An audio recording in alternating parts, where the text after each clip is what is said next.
Hey everyone, Zane here, and today I'm going to show you how to install DeepSeek on Windows.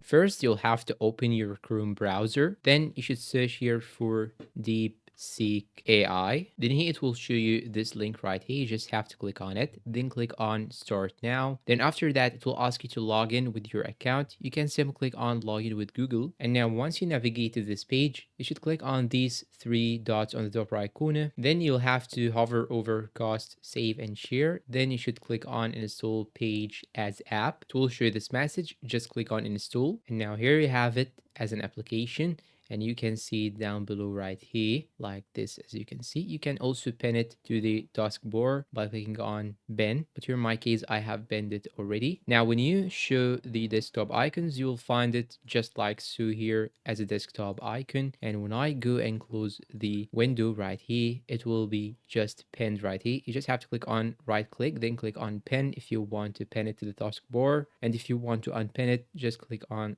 this option right here. And that's all for today. If you find this video helpful, please don't forget to support us with like, subscribe, comment, share. Thanks for watching, and see you in a new video.